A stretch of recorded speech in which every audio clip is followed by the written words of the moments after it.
Good evening, everybody. This is George with Random Acts of Kindness for Thursday, December 6th, 2018. I just want to say welcome, everybody, to the channel. I'm excited you're here, and this is a channel where everybody is welcome.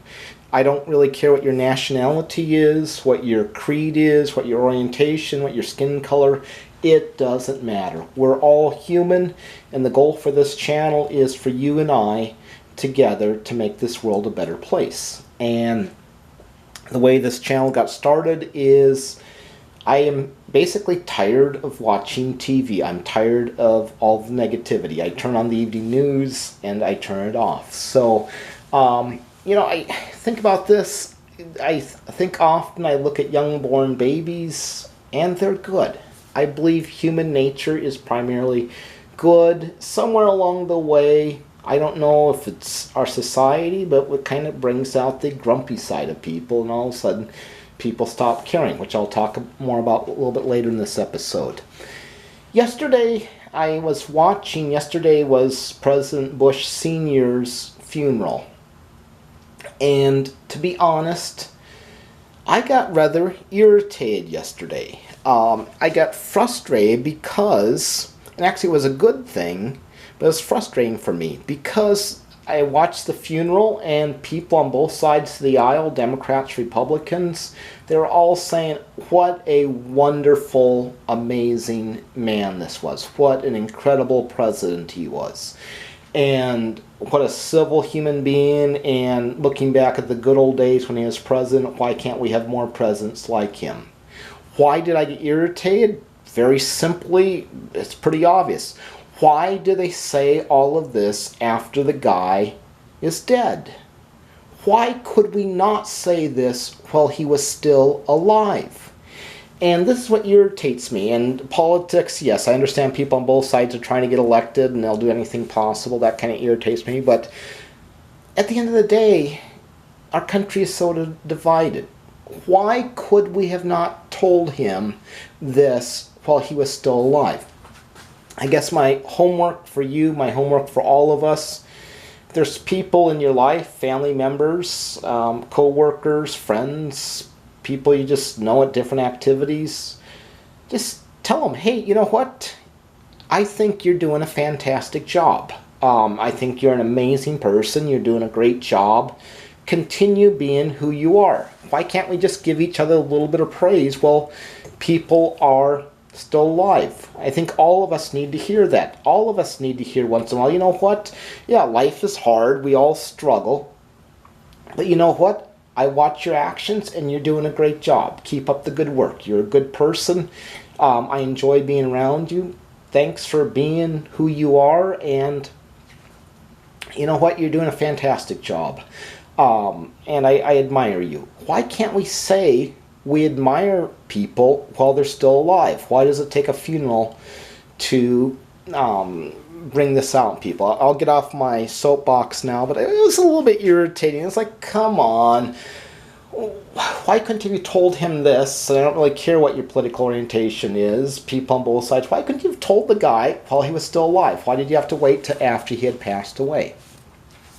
And I was thinking about this a little bit today. In my opinion, and you're welcome to disagree, I think two of the biggest problems in our society that slow progress to making the world a better place, first of all, is people who have given up and don't care. And the second group is people who tend to sabotage other people. Now, I was thinking about this. Wrestling with this a little bit. Why do so many people, they just don't care? If a person cares, they can do remarkable things. But how have we gotten to the point where so many people just don't care in society? And what can we do to change that? Now, let's think about this. And I think a lot of people, and I could be wrong, and if you're more of an expert in the subject than I am, please let me know in the comments. I really enjoy reading everybody's comments. But I think a lot of people have dreams, aspirations, and somewhere along the line they get stuck. They give their best effort and all of a sudden somebody puts up a roadblock, or there's some factor in the equations they haven't considered, or they just run out of motivation and they get stuck. So, so the question then, in some ways, for people who don't care, how can we get them to care once again? How can we have them come alive once again as human beings?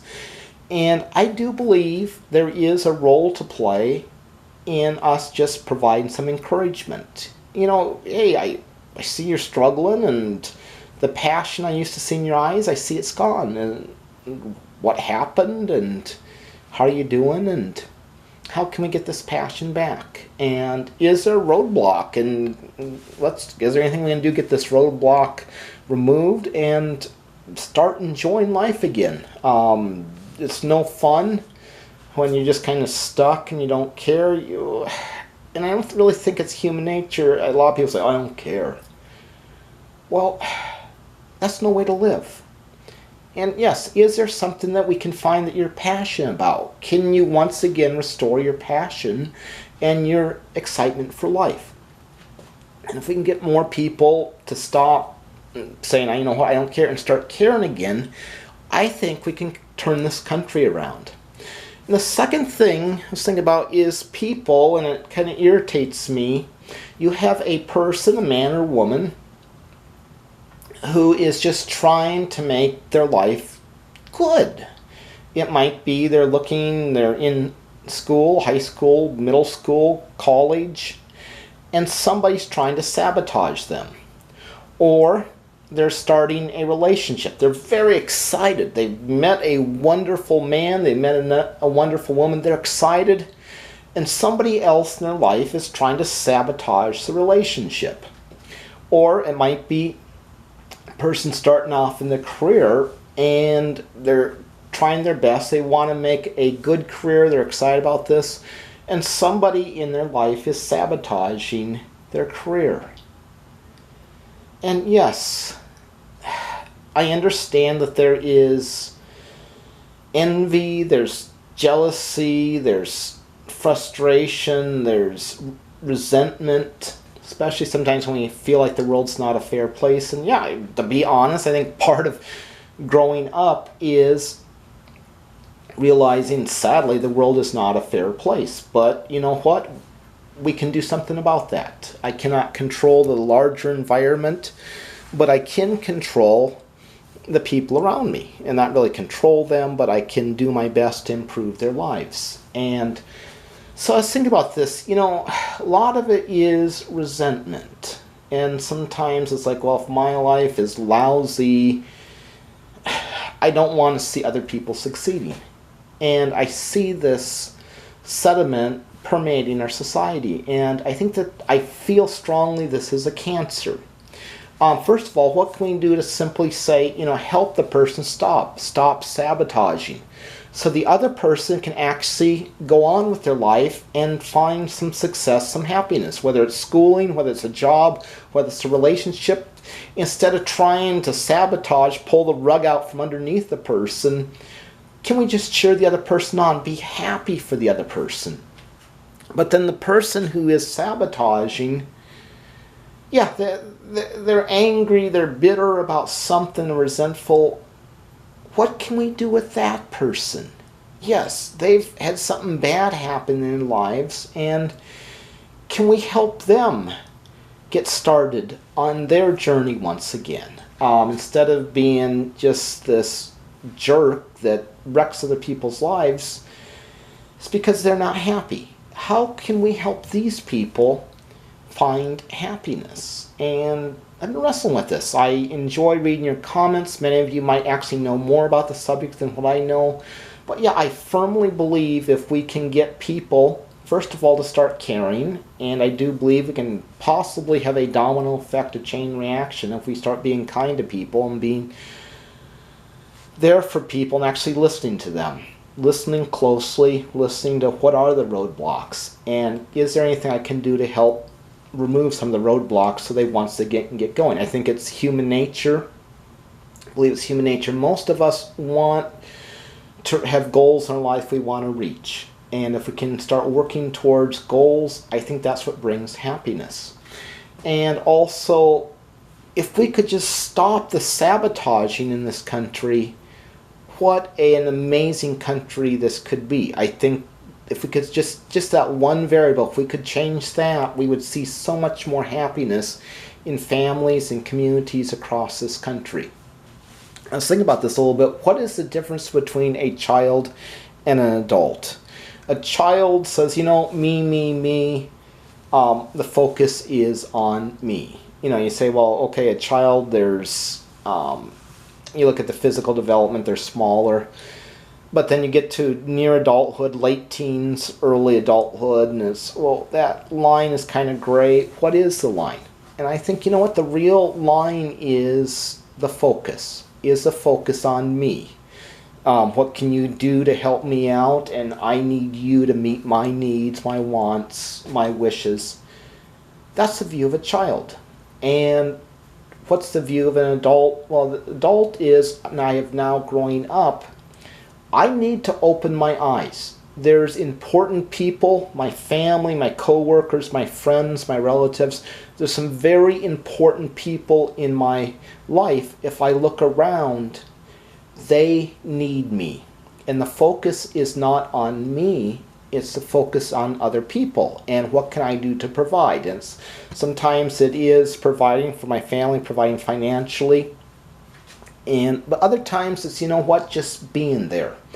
Just being with people there when they're going through the down times and when they have a success, celebrating and just building a connection. And the adult looks around and says, I'm going to provide. I'm going to provide for my friends, for my family, not just physical means, but also some emotional support.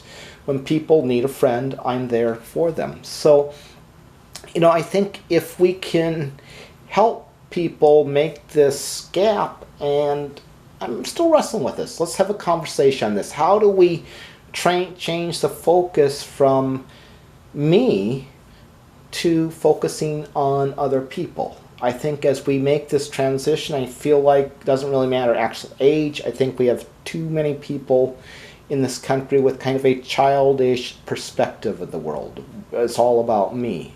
And you know what? That's not a great or exciting way to live. It's not fulfilling. Yes, it's pleasurable, but it's selfish. But at the end of the day, these people are not happy. And I do believe as we start reaching out to other people, this is what brings happiness not only in other people's lives, but also in our lives. So if we can start to change, and I believe this occurs one person at a time, the perspective. If a person's stuck, can we help them get moving again? If a person is sabotaging, making another person's life miserable, how can we basically help the person to see the light and still stop sabotaging and actually be happy or excited for the person who's trying to move forward with his or her life? And then also with that person, how do we get them to all of a sudden see their own potential and start reaching for their goals, and to look around and see the needs and the potential of our friends, our family, the community around us. So this is really kind of the vision I've been wrestling with lately, and I'm excited. I think this is possible. It's going to be one person at a time, and that's the purpose of this channel. So as I've mentioned often, I can talk about, let's go do this. Let's go make the world a better place. Let's do some random acts of kindness to improve people's lives. But it's easy for me to say, you guys and gals go do it. No, I don't believe that works. I think it starts with the leader. I believe in top-down management or leadership by example. I've also heard the term servant-based leadership, and I agree with that you lead, you show the type of behavior you model it yourself. So it starts with me, and I want to reach out to the viewers each episode. I read through the comments, and I enjoy reading the comments, and I appreciate all the followers of this channel. In each episode, I use a random number generator to randomly pick winners and say, you know what? Here's $10. just let me know. I will send you $10 either through PayPal as a PayPal payment or a check in the mail, which either you prefer. So I'm excited. This is an exciting part of each episode as I reach out and say, you know what? Hey, go have a meal, go have a cup of coffee, just go entertain yourself for a while, or go share it with somebody in need. So this week's winners, Shep33 Wizard promoting, Toog, and Thomas Thompson. Congratulations. Each one of you won $10. It's my treat. I get excited about this. I love this. Helping provide for others. And as I reach out to all of you in a kind manner, please turn around, especially during this holiday season. Look around and just do a little random act of kindness during this holiday season to make everybody around you, or at least one person around you's life a little bit better each day. Thanks for watching, and we'll see you soon. Thanks. Have a good night. Bye-bye.